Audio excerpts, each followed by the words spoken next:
জুবিনদাৰ কিছুমান মহৎ উক্তি যেনেকৈ মহৎ লোকৰ অমৃতবাণী। জুবিনদাও এগৰাকী মহান ব্যক্তি আছিল, সেইকাৰণে জুবিনদাৰ মহৎ লোকৰ অমৃতবাণী।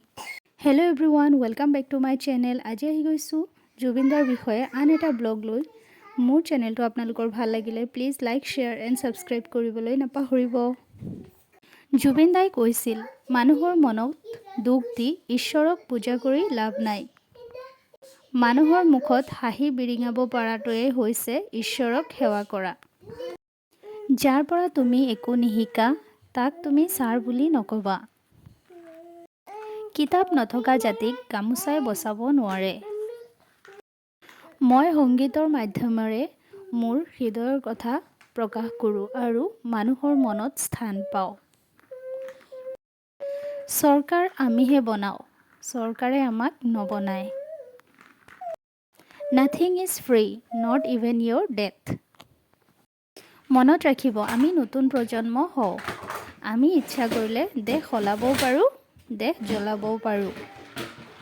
মই মানো, মোৰ কোনো জাতি নাই, মোৰ কোনো ধৰ্ম নাই, মোৰ কোনো ভগৱান নাই।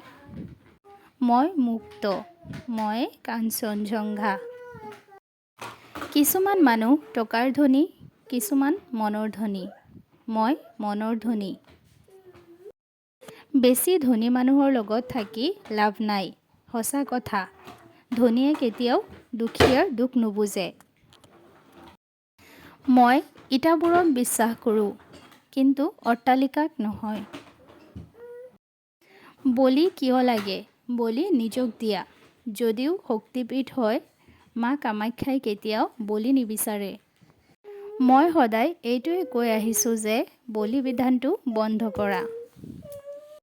প্ৰভু ঈশ্বৰ বুলি কোৱা শব্দটো মই বেয়া পাওঁ। বুদ্ধিজমত কয়, বুদ্ধই কৈছে, you are God, I am not. যেতিয়া বুদ্ধই এনেকৈ কয়, তেতিয়াহ'লে আমি কিয় এনেকৈ কওঁ যে মই প্ৰভু ঈশ্বৰ?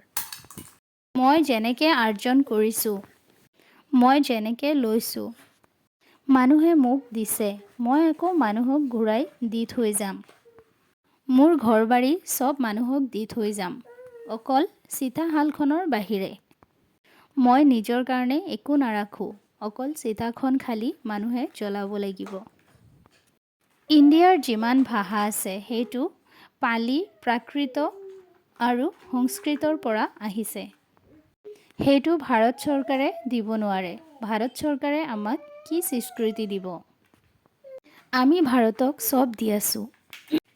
আমি তেল দি আছোঁ, আমি গড় দি আছোঁ, আমি চাহপাত দি আছোঁ আৰু আমি জুবিন গাৰ্গ দি আছোঁ। এইটো জুবিনদাই অসমীয়া ভাষা ধ্ৰুপদী ভাষা হিচাপে স্বীকৃতি দিয়াৰ প্ৰসংগত কৈছিলে। জুবিনদাৰ এই মহান বাণীকেইখন, এই উক্তিবোৰ মই এখন কিতাপৰ পেজৰ পৰা সংগ্ৰহ কৰিছোঁ। যদি মোৰ কিবা ভুল-ভ্ৰান্তি হয় তেতিয়াহ'লে আপোনালোকক ক্ষমা বিচাৰি মোৰ চেনেলটো লাইক, শ্বেয়াৰ এণ্ড ছাবস্ক্ৰাইব কৰিবলৈ নাপাহৰিব। Bye bye, thank you so' much for ৱাচিং।